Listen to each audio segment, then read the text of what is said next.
भूर्भुवः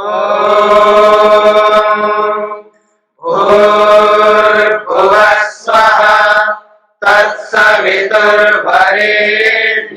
भर्गो देवस्य धीमहि धियो यो नः प्रचोदयात्।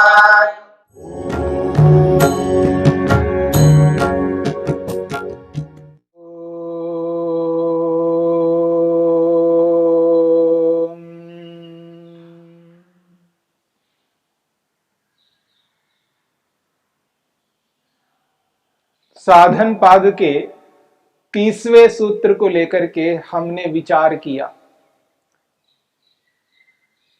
योग के 8 अंगों में पहला अंग यम।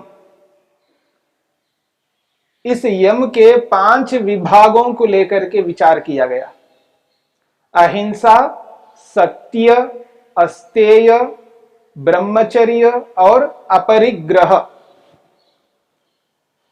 अहिंसा का पालन,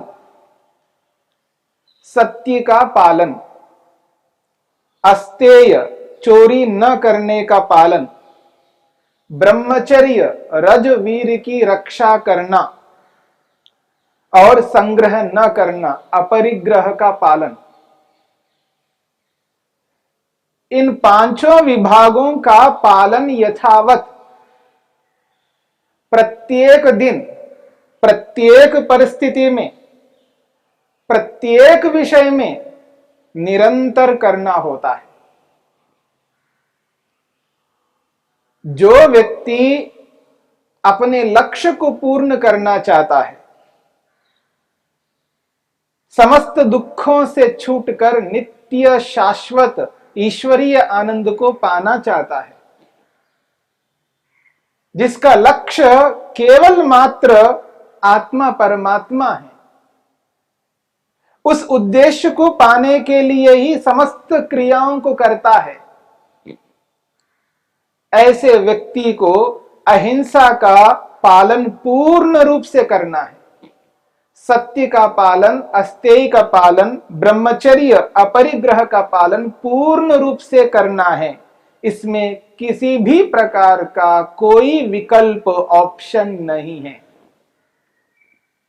इसी बात को समझाने के लिए महर्षि वेदव्यास ने और महर्षि पतंजलि ने विस्तार से इन बातों को आगे बढ़ा रहे हैं। महर्षि पतंजलि कहते हैं 31वें सूत्र में, वो कहते हैं ये जो यम है, इसका जो पालन है किस रूप में करना चाहिए, जिससे मनुष्य अपने प्रयोजन को पूर्ण कर सके। वो इस यम के विषय में कहते हैं ये यम सामान्य है नहीं, ये अत्यंत विशेष है।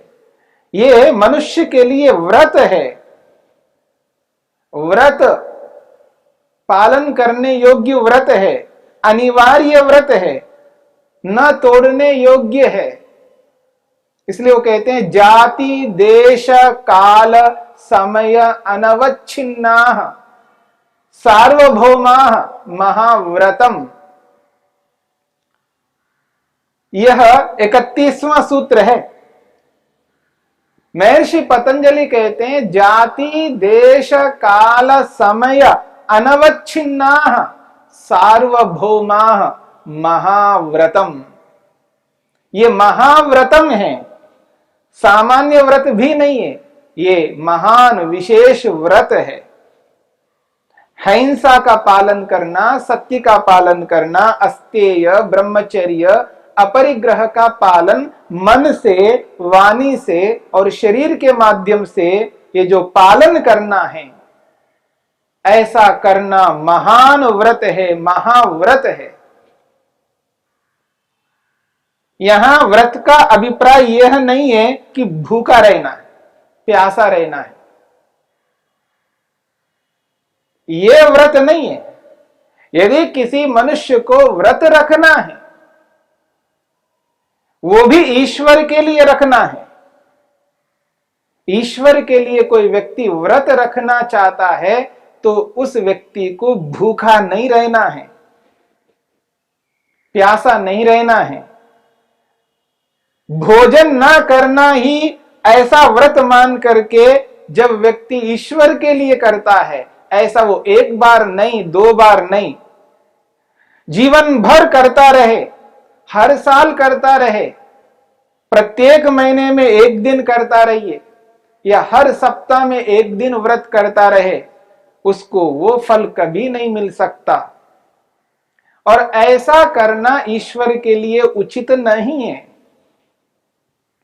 जीवन में व्यक्ति अन्याय करता रहे, अत्याचार करता रहे, झूठ बोलता रहे, हिंसा करता रहे, व्यभिचार करता रहे, चोरी करता रहे, परिग्रह करता रहे, और एक दिन भूखा रहने से, प्यासा रहने से ईश्वर खुश नहीं हो सकता, ईश्वर प्रसन्न नहीं हो सकता।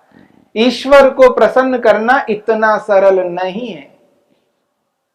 यदि व्रत रहना ही है तो महर्षि पतंजलि कहते हैं, अहिंसा, सत्य, अस्तेय, ब्रह्मचर्य और अपरिग्रह इनका पालन करो। इनका पालन करना ही महाव्रतम, ये महान व्रत है।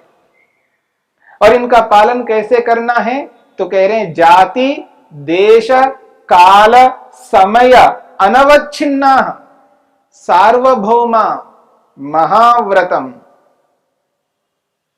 यहां पर 4 बातें कही है। एक है जाति, दूसरी बात है देश, तीसरी बात है काल, चौथी बात है समय।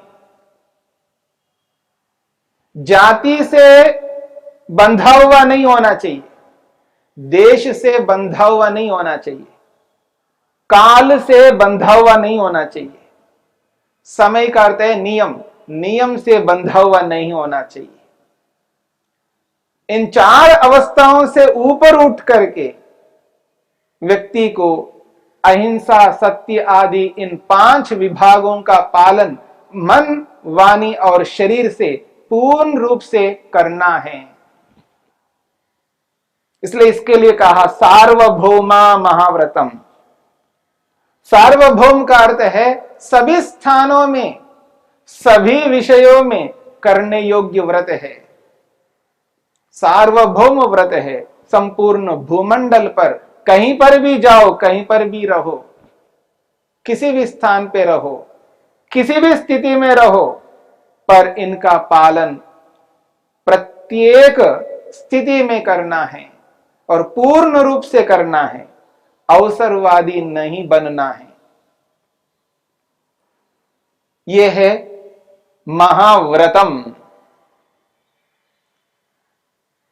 इसलिए इस बात को समझना है, यदि ईश्वर को प्रसन्न करना चाहता है कोई, परमेश्वर को प्रसन्न करना चाहता है, परमेश्वर से कुछ पाना चाहता है, कुछ उपलब्ध करना चाहता है, यदि ऐसा है तो महाव्रतम का पालन करना है, अहिंसा का पालन करना है।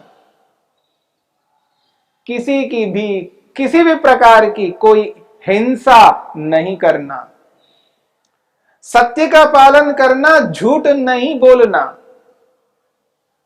चोरी नहीं करना, अस्तेय का पालन करना, व्यभिचार नहीं करना, ब्रह्मचर्य का पालन करना, संग्रह इकट्ठा नहीं करना, अपरिग्रह का पालन करना।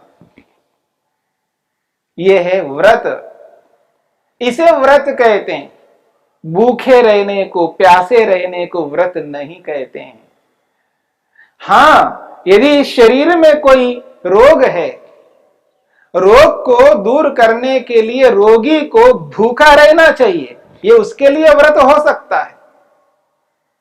पर स्वस्थ व्यक्ति, निरोगी व्यक्ति भूखे अगर रह करके अपने आप को यह समझता है कि मैं व्रत कर रहा हूं, ऐसा व्रत नहीं करना चाहिए।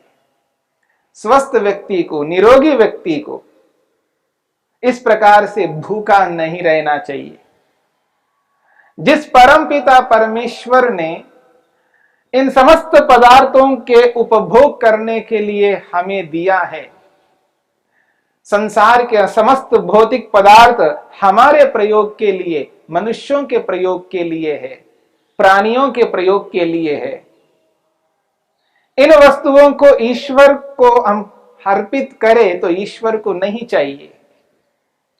यदि ईश्वर को कुछ अर्पित करना है तो उसे व्रत के रूप में अर्पित करना है, अहिंसा के रूप में, सत्य के रूप में, अस्तेय के रूप में, ब्रह्मचर्य के रूप में और अपरिग्रह के रूप में अर्पित करना है। परमेश्वर को पैसा नहीं चाहिए, कपड़े नहीं चाहिए, अन्न नहीं चाहिए, मकान नहीं चाहिए, कोई एसी कूलर पंखे की आवश्यकता परमेश्वर को नहीं है। मेरी बात को समझने का प्रयत्न करना। किसी पंखे की, किसी कूलर की, किसी एसी की, किसी मकान की आवश्यकता परमेश्वर के लिए नहीं है। परमेश्वर तो सर्वत्र व्याप्त है, कण कण में विराजमान है। ऐसा कोई स्थान नहीं है जहां प्रभु ना हो। हमारे अंदर, हमारे मन में, हमारे हृदय में, हमारी आत्मा में सर्वत्र विद्यमान है परमेश्वर। ऐसे परमात्मा के लिए इन भौतिक पदार्थों की आवश्यकता नहीं है। इन भौतिक पदार्थों को देकर के ईश्वर को खुश करने की चेष्टा कभी नहीं करनी चाहिए। हां, यदि ईश्वर को खुश करना है, प्रसन्न करना है तो महाव्रतम का पालन करना है। और इसका पालन जाति की दृष्टि से, देश की दृष्टि से, काल की दृष्टि से, समय की दृष्टि से ऊपर उठ करके करना है। इस बात को समझने का प्रयत्न करना है, क्योंकि यह सार्वभौम व्रत है। समस्त स्थानों से, समस्त परिस्थितियों में रहते हुए, समस्त विषयों से युक्त होकर के इसका पालन करना है। किसी भी विषय में, किसी भी स्थान में, किसी भी परिस्थिति में हम इन व्रतों का उल्लंघन नहीं कर सकते। इसलिए महान व्रत है। इस बात को समझने की चेष्टा करनी। इसमें पहली बात आई है जाति। जाति से युक्त होकर के व्यक्ति यदि पालन करता है तो उसका पालन अधूरा है, अपूर्ण है। जाति, देश, काल, समय अनवच्छिन्न, अनवच्छिन्न कहते हैं बंधा हुआ ना होना, आबद्ध ना होना। जाति से बंध करके, देश से बंध करके, काल से बंध करके, नियम रूपी समय से बंध करके पालन नहीं करना। इसलिए कहा अनवच्छिन्न। अवच्छिन्न का अर्थ होता है बंध जाना, जाति से बंध जाना, देश, काल और समय से बंध जाना, यह है अवच्छिन्न। और ये कहते हैं अनवच्छिन्न, किसी से बंध करके नहीं जीना। इन समस्त चीजों से ऊपर उठ करके प्राणी मात्र के लिए, मनुष्य मात्र के लिए, आत्मा मात्र के लिए हमें इन यमों का पालन करना है। इस बात को समझने का प्रयत्न करना। जाति शब्द से यहां मनुष्य जाति, पशु जाति, पक्षी जाति, इनको जाति लेना है। जाति से जो हमने समाज में जिसको जाति के नाम से फैलाया है वो जाति वास्तव में है नहीं। इसलिए इस बात को समझने की चेष्टा करनी है। जाति का अभिप्राय जिस रूप में लोक में लिया जाता है उस रूप में यह जाति नहीं है, न उस प्रकार की कोई जाति होती है। जाति मनुष्य की एकमात्र जाति है। मनुष्यों में भिन्न भिन्न कोई जाति नहीं है, वो तो वर्ण है। वर्ण को जाति नहीं मानना। जाति तो मनुष्य जाति है। मनुष्य जाति के वर्ण अलग अलग हो सकते। कोई योग्यता की दृष्टि से अध्ययन अध्यापन करता है तो वो ब्राह्मण हो सकता। ब्राह्मण जाति नहीं है। ब्राह्मण उसके कर्म के अनुसार उसका वर्ण है, उसकी उपाधि है। यहां वर्ण उपाधि के लिए है। जैसे उसके कार्य है उन कार्यों के अनुसार उसको वैसे वैसे ये वर्ण मिले हैं, वैसी वैसी उपाधियां प्राप्त हुई है। यदि वो कर्म से है तो वो ब्राह्मण है, जन्म से कोई ब्राह्मण नहीं होता, जन्म से कोई क्षत्रिय नहीं होता, जन्म से कोई वैश्य नहीं होता, जन्म से कोई शूद्र नहीं होता। इसलिए वर्ण को जाति नहीं मानना है, वर्ण तो योग्यता के अनुसार प्राप्त होता है। यदि उसके ऐसे कर्म हैं तो ही ब्राह्मण है, नहीं तो वो ब्राह्मण नहीं हो सकता। इस बात को समझने की चेष्टा करनी है। तो यहां जाति का अभिप्राय है मनुष्य जाति, पशु जाति, पक्षी जाति, इनको जाति कहते हैं। जो योनियां हैं, अलग अलग योनियों को यहां पर जाति शब्द से कहा है। कोई अहिंसा का पालन जाति से बंध करके करता है तो वो व्यक्ति अपने प्रयोजन को पूर्ण नहीं कर सकता। किसी भी जाति से बंध करके पालन नहीं करना, इन जातियों से ऊपर उठ करके प्राणी मात्र को ध्यान में रख करके अहिंसा का पालन करना, सत्य आदि का पालन करना। इसलिए कहा जाति यह है मनुष्य जाति, पशु जाति, पक्षी जाति, इनको जाति कहते हैं। फिर अगली बात आई है देश। देश का अर्थ होता है स्थान। स्थान से बंध करके पालन नहीं करना। इस स्थान में तो मैं हिंसा नहीं करूंगा, बाकी स्थानों में करूंगा, ऐसे स्थान से बंध करके व्यक्ति न चले, स्थान से ऊपर उठ करके चले। देश का अर्थ स्थान है। जाति, देश, काल, काल कहते हैं विशेष तिथि, विशेष दिन, विशेष वार।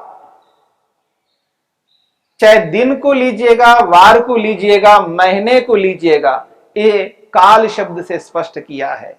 अमुक दिन मैं हिंसा नहीं करूंगा, बाकी दिनों में हिंसा करूंगा।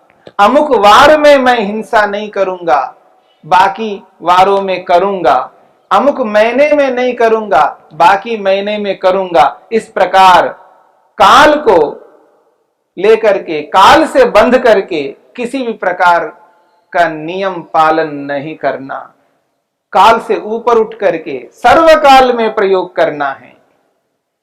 जाति, देश, काल, समय, समय कहते हैं नियम को, परंपरा को, ट्रेडिशन को। कोई व्यक्ति ये नियम बांध ले कि मैं इस व्यक्ति के लिए, इस विशेष व्यक्ति के लिए तो हिंसा नहीं करूंगा, बाकियों के लिए करूंगा, अथवा इस व्यक्ति के लिए हिंसा करूंगा, बाकियों के लिए हिंसा नहीं करूंगा।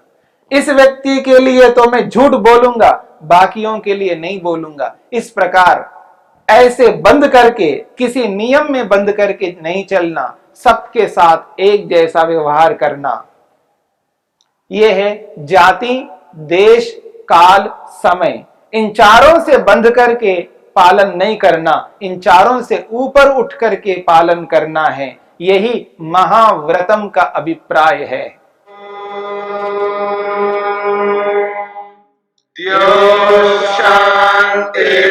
शांतिरंतरिक्षं शांति पृथिवी शांतिरापः शांतिरोषधयः शांतिः वनस्पतयः शांतिर्विश्वे देवाः शांतिर्ब्रह्म शांति सर्वं शांति शांतिरेव शांति क्षमा शांतिरेधि। ओम शांति शांति शांति।